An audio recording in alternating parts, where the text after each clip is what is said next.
of Montreal on the NASA Mix 90.3 WHPC. This is Emily, and we have a really exciting show in the works for you right now because we have a special surprise guest who, rumor has it, is going to be giving out a pair of tickets to a show. I know I love free things, and I'm sure you do too. So keep listening. Up next on Independent Study, we've got Polar Bear Club by Silent Majority on 90.3 WHPC. Silent Majority on Independent Study, the voice of Nassau Community College, 90.3 WHPC. This is Emily, and I have a very special guest with me. Introduce yourself, special guest. Howdy, my name is Basha. I am the owner and operator of Ballpark Figure Booking, and I organize concerts and art events in Long Island. Wow. On Long Island. Don't hurt me. I was born in Brooklyn. You could tell. Wow. Welcome to the show. We've never had a booker here before, so that's super exciting. So why don't you explain to our audience at home what exactly is a booker?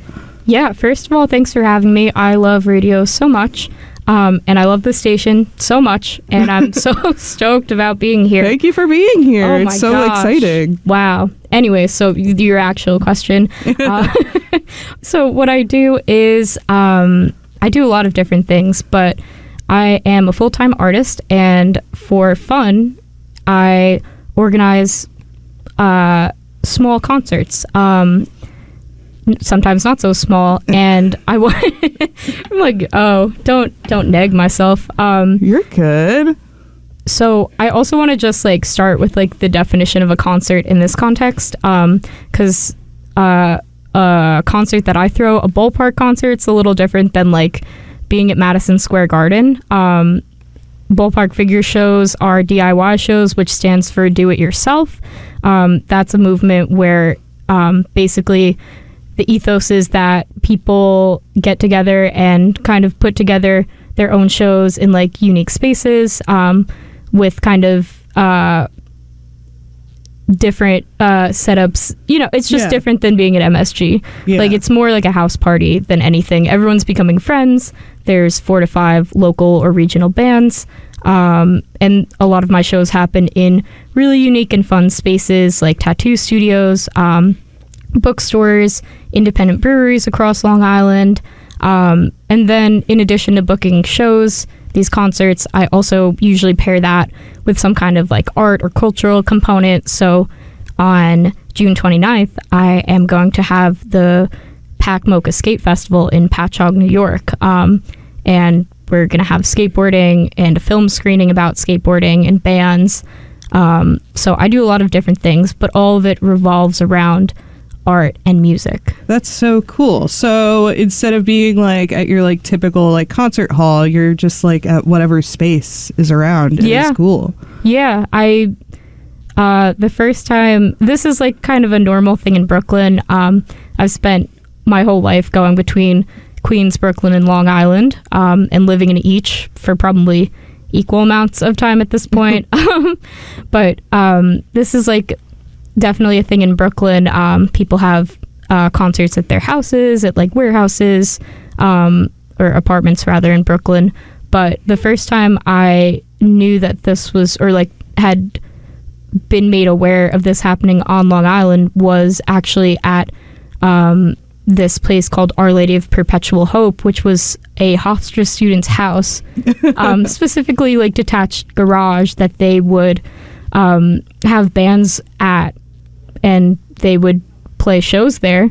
And I went alone, and I was so scared. I think I was 20, maybe 19, and I didn't have anyone to go with. I was like on break from college, and I met one of my best friends in the world, and that was the person booking the show, and they just introduced themselves to me while I was there and was like, hey, thanks for coming. And now it's been like 9 years, and we're like best friends still. So that's kind of my ethos. Shows should be, I mean, I love like a stadium show as much as the next person, but the most important and like meaningful shows to me are the ones where I meet friends. So I love when people meet new friends at my shows. Yeah, because I feel like, especially with like DIY and house shows, it's like a small space and it's a small group of people who are very passionate about the same thing as you are. So it is less, daunting to go to a show alone, because if you go to a show at like MSG, UBS, it's like a million people who are all there and they don't really want to talk to you. But when you're at a house show, you can just like walk up to a random person and you already have something in common because you're into the scene and being into like DIY, indie, rock, punk, whatever your show's for. Yeah, totally. I think I do always tell people that when it's fun to be like RIP, like Nassau, going to stuff at Nassau Coliseum. It's rest fun to in peace. Yeah, like that kind of thing is super fun. I love going to like a baseball game when there's a million people there. Like I'm cool with the crowd, but like a medium-sized show for me is not that fun, because shows to me, like I love going to the show and seeing my friends. Like I'll roll up alone and be like, oh hey, like this one, hey that one, hey Mary, hey Alex. Like that's for me, yeah, like what I said before, like it's more of a house party, for example. I think there is a dearth of third spaces, if you will, post-COVID, which is like, third space meaning like a place to hang out that isn't like your house with people. Like it's like, it's weird. We're out of COVID. I don't think anyone even likes talking about it, but there are less places to meet people and hang out with people that aren't your house or a bar. And like bars are fine, like bars are cool and all, but being with friends of friends is like a completely different thing, and in a community, and fostering an environment where that's possible to me is like crazy meaningful. And when sometimes I'll be like, it'll be a couple days before the show and like things are going wrong and bands are dropping off and I'm like, why am I doing this?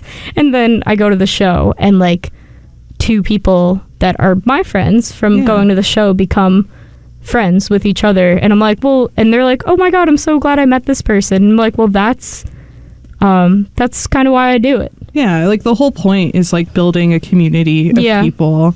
Like, I hear so many people being like, the Long Island scene used to be so great, but it's like so dead. And I'm like, are you even on Instagram? Like, are you even looking? Like, I get like, maybe it's not what it was in like 2002 in like a basement on like Hofstra's campus or something, but it's so cool. And I feel like it's coming back in a lot of ways. Yeah. Like just seeing like AMH make that comeback, like they've been putting on a lot of stuff that's like a bit bigger than a house show.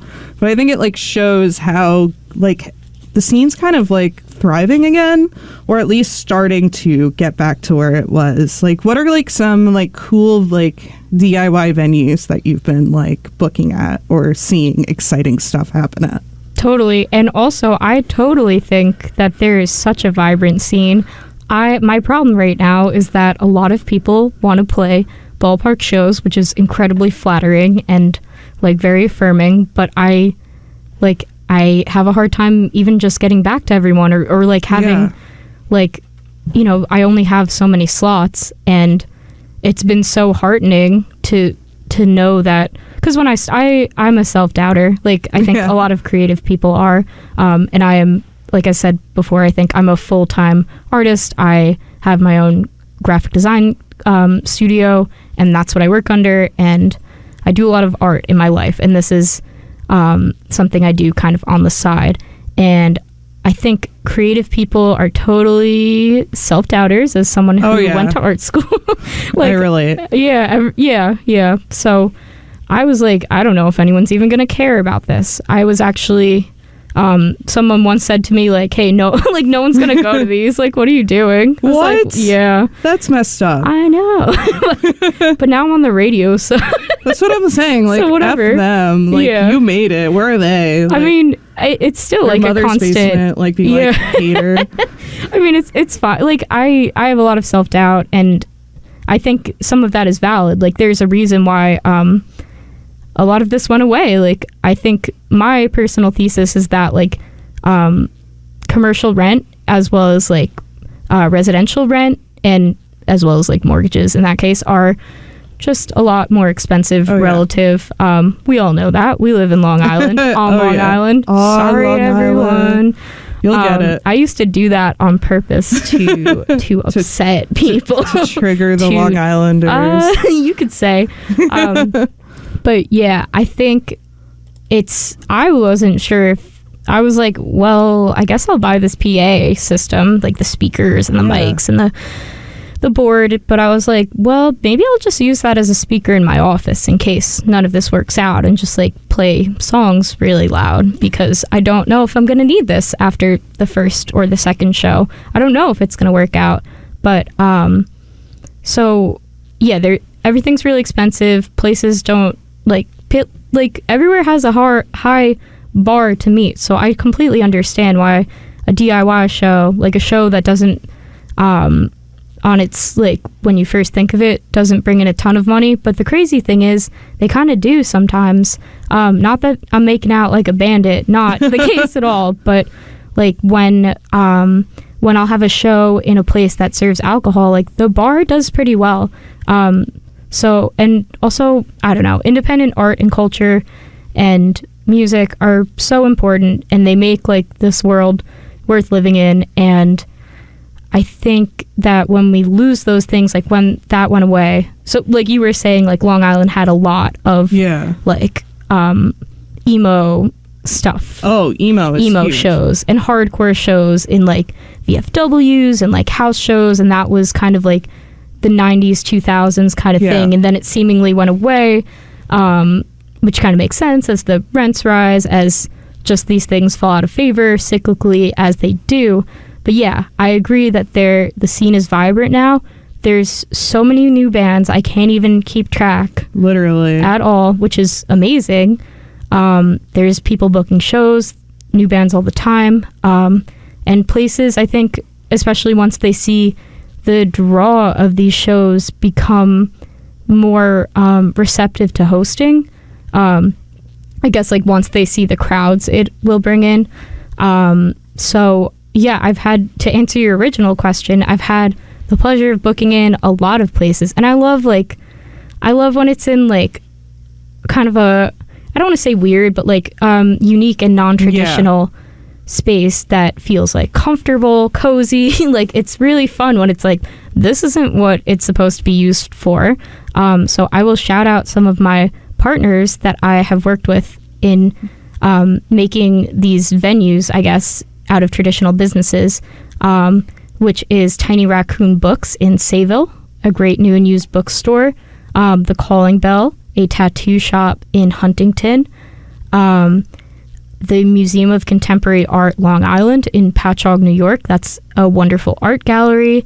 Sand City South in Lindenhurst, and Lithology Brewing Co. in Farmingdale. Those are two amazing breweries.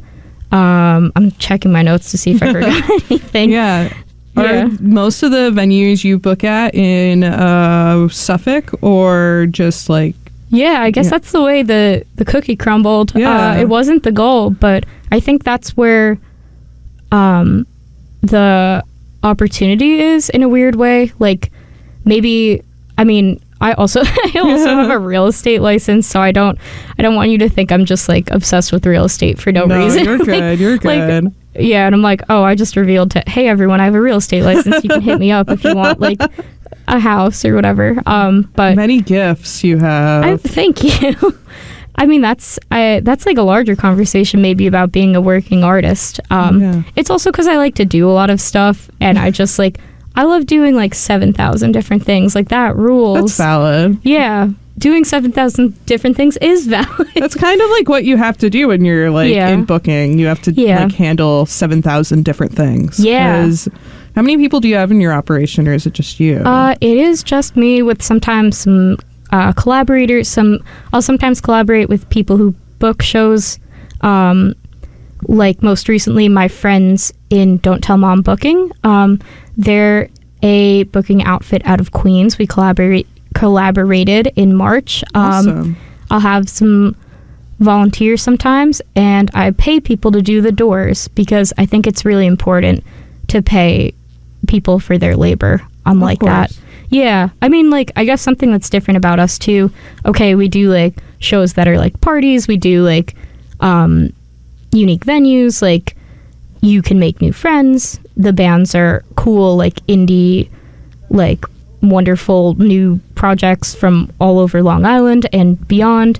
But also, like, I care so much about paying musicians. Like, so far at every paid show I have been able to pay everyone, and that is totally a priority of mine. Thank you. Even if it, like, I take less money, absolutely.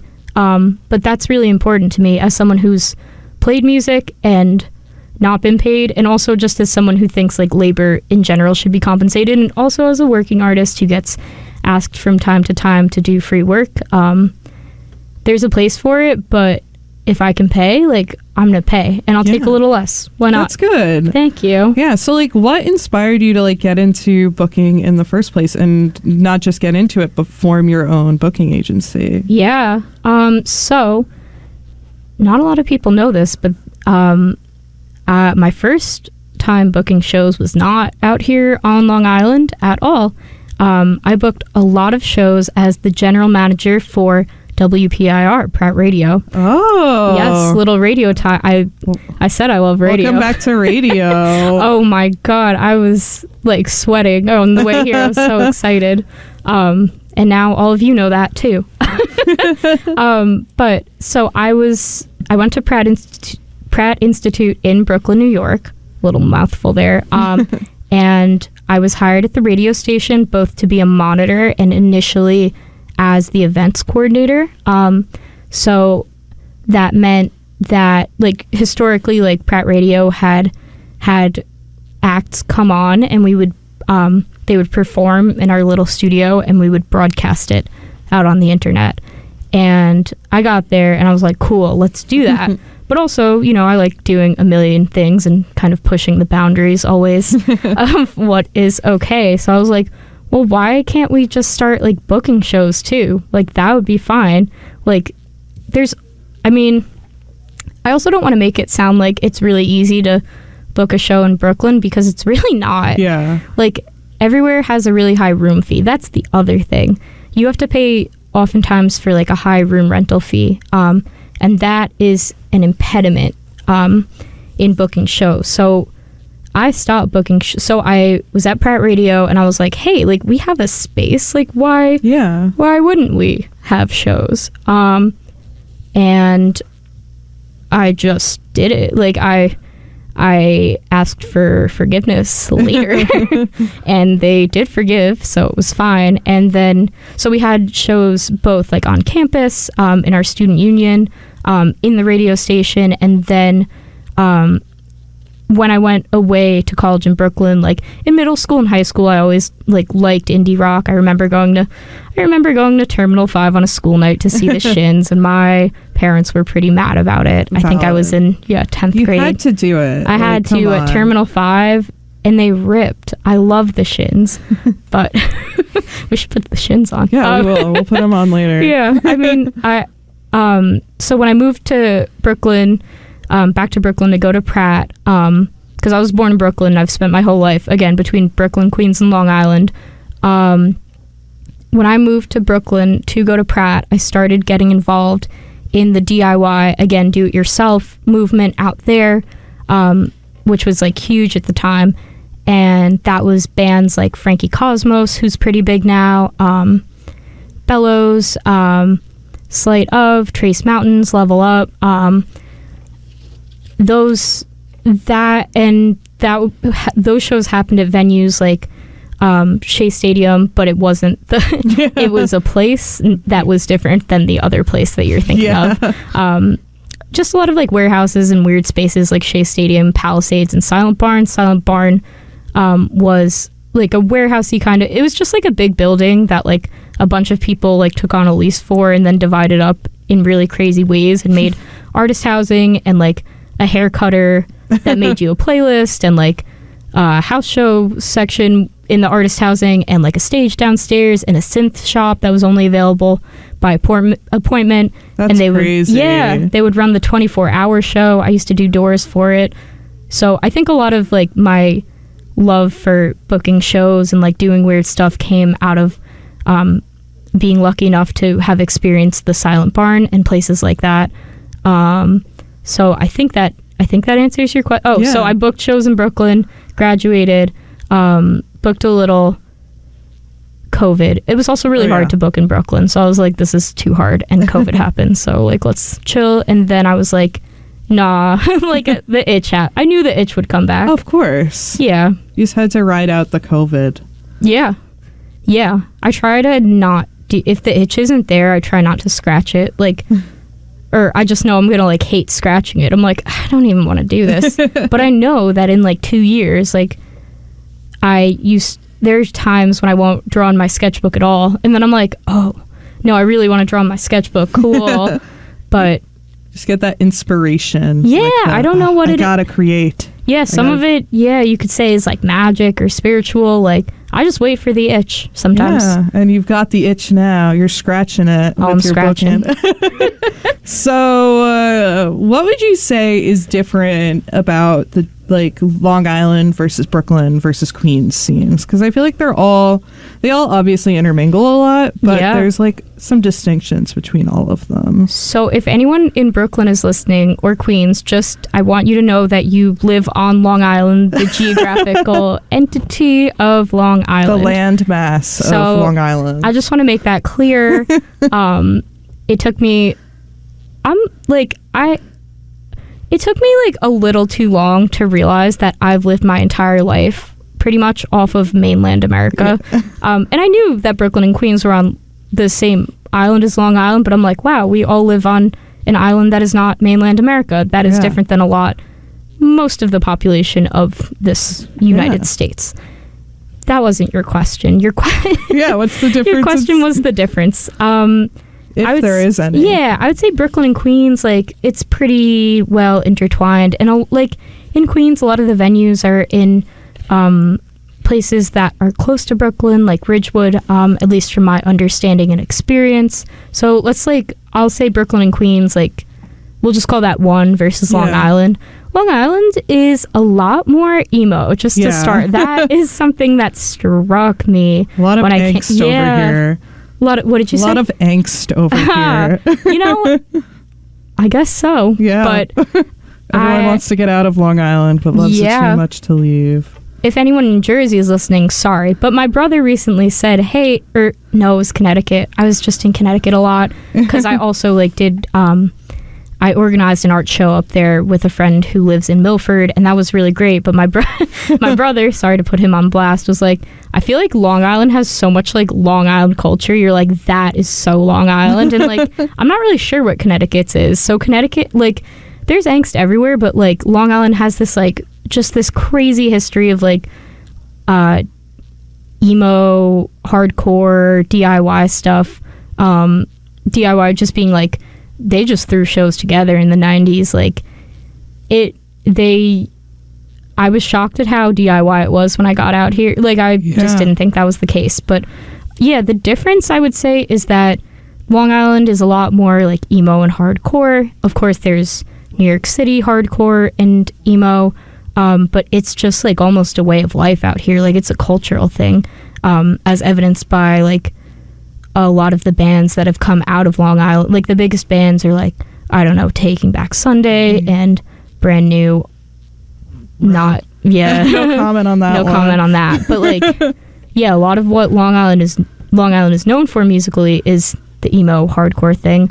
And I would say that like in general, like Brooklyn and Queens, both like the makeup of the area, I guess, like, but you know, Long Island's pretty diverse in terms of population, but like Brooklyn and Queens, like the scene's a little more diverse in both the identities of performers as well as the type of music, which I think makes a lot of sense right now because everyone's like, that's the center of the earth, so I'm going to move there from everywhere, which is really cool. But no one's like, I'm going to make it big in music in Suffolk County. Yeah, but here's the thing, like, you can. Yeah, and I think like moving this, well, maybe I shouldn't, but maybe I will. Say it.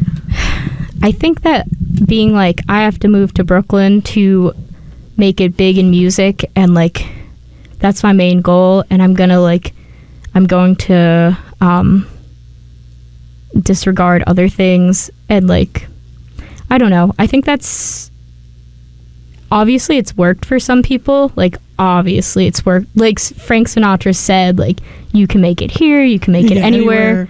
And like, trust me, I've lived in Brooklyn and Queens on and off for my whole life, in Long Island, and I've spent a lot of time in all three. And I don't know, it's there's a like an earnestness out here, I think I'm trying to say, that like, even if it's like, you know, even if you're like, ew, emo, like that's corny, you're like, oh, well, at least like they're being really kind of truthful in a way about like their, who they are and their experiences, even like, instead of pretending to be you know, overly cultured or like that kind of thing. Everyone knows like those bands who like walk on stage and they act like they're like the coolest people on earth. I didn't want to say it. We're not going to name specific bands. Oh no, no. Everyone's been to a show where you see like, and even like bigger shows where you see like an artist and you're like, you think you're cooler than you are. Like you like walk out with the hair and the jacket and like the attitude. And I mean, granted, I'm currently wearing a jacket. Maybe not that kind nothing wrong with wearing a jacket. Jackets rock. Jackets. I love a good like black coat.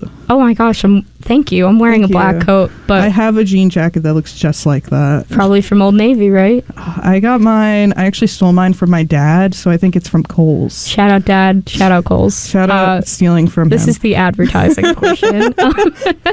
But and I don't mean to be, I just want to issue a correction. I don't mean to be like, people from Suffolk don't have any culture. I think I'm kind of saying it's the opposite. There's a lot of culture on Suffolk. You know when someone's from Suffolk versus being from Nassau. Like, you can tell the difference. Yeah. North Shore versus South Shore. Like, yeah.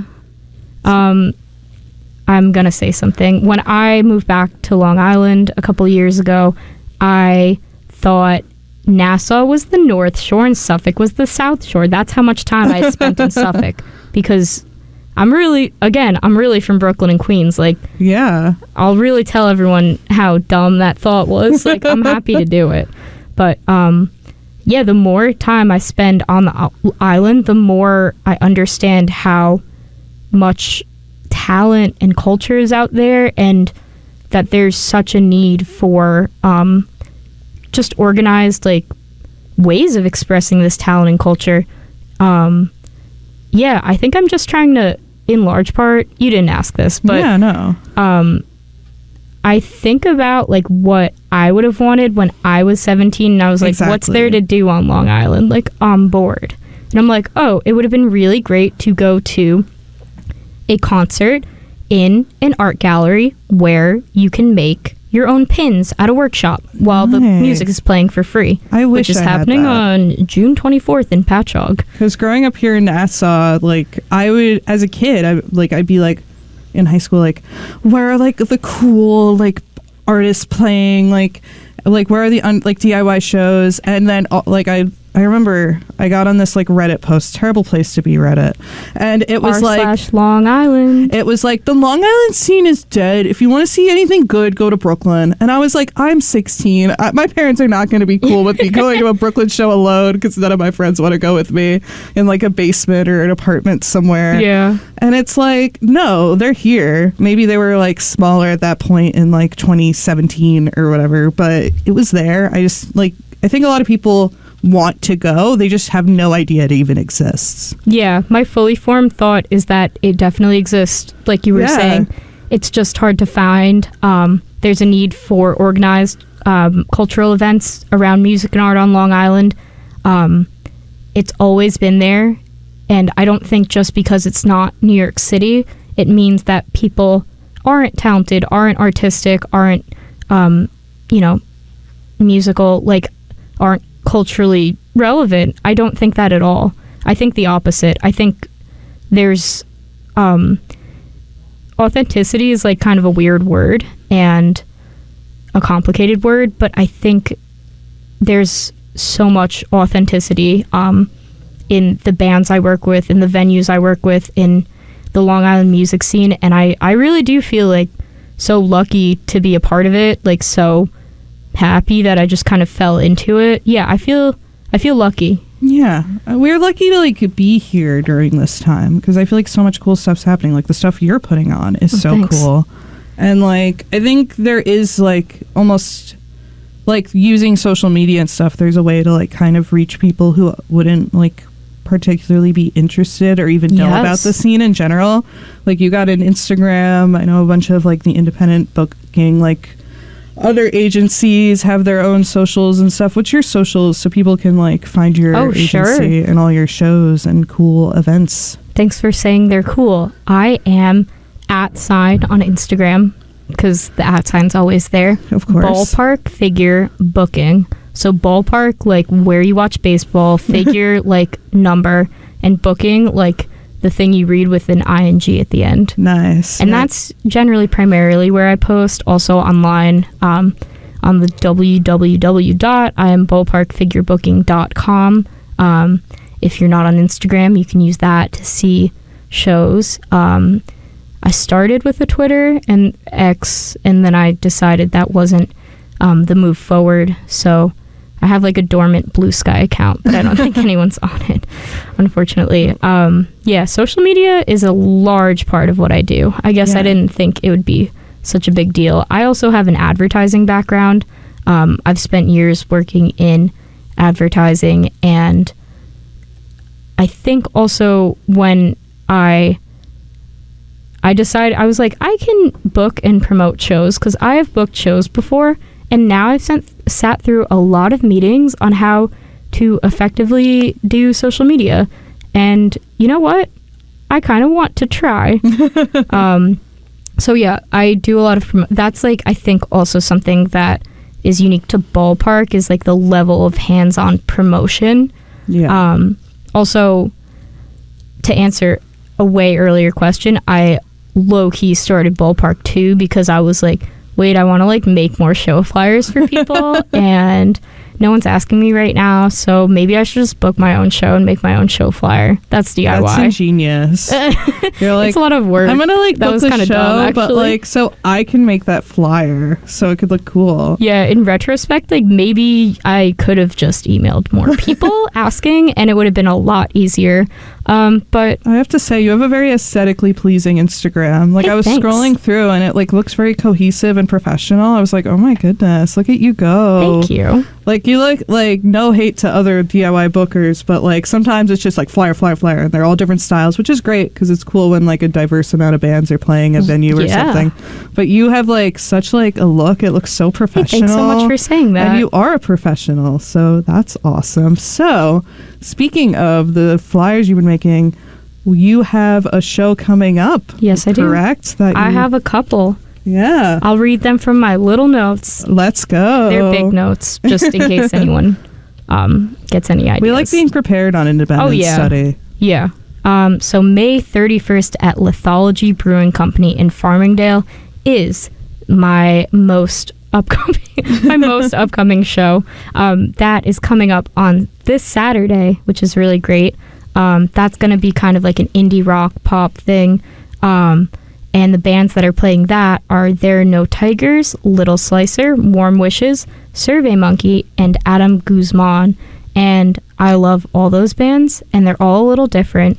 Two of them are coming back from like show retirement, which is really cool. One of them's driving down from Ithaca. One's coming from Brooklyn, and one I just love and so much. That's awesome, being able to get like people from all over to go to shows. Yeah, no, I'm. That is like something I also really like. That I'm like, Ballpark is like that's cool about Ballpark. That's a little different. Bringing back people from the dead for Ballpark. Yeah, or I love when people reach out to me and they're like, I'm coming back from the dead. Like, will you help me? And I'm like, oh, yeah. Like, thank you for trusting me with that. I love being able to put together every bill. Every show means something different to me. I've done, my friend Liz Pelly wrote a book about Spotify, and we did a book release that was an author reading, as well as an all-female music writer panel, and 4 bands played. That's awesome. Thank you. And I'm like, oh, cool. It's a little, and then people come from New York City, the bands and the audience. People come from all across Long Island. Like, I I like doing it a little different. I think that's the niche. Awesome. That's what makes Ballpark. Yeah. Oh, there's other events. I'm so sorry. Yeah, go back into that. Promo your events. Let's do it. On June 24th in Patchogue at the Museum of Contemporary Art, Long Island. It's going to be a really cool combo event. It's going to be music performances by Long Island's own Star Funeral and Secret Tapes, as well as 2 touring bands from the Midwest, Bottom Bracket, and Clipboards. So there's going to be live music, and at the same time, there's going to be a free, once you pay the $10 admission at the door, a free make-your-own pin workshop with an instructor. Yeah, so you can come, listen to music, and make your own pin or multiple. Like a pin? I love a pin. I love a pin. I almost wore one today. But you have a little pin on I made that too, but not with Shrinky Dinks, which we'll be using. But thank you for noticing my pin. And finally, on June 29th, not finally, I'm doing a lot of stuff this summer, but this is what's announced. On June 29th, I am organizing the Pac Mocha Skate Festival. So that's a free skateboarding, art, music, and film festival in Patchogue, New York. You know where that is. You live on Long Island.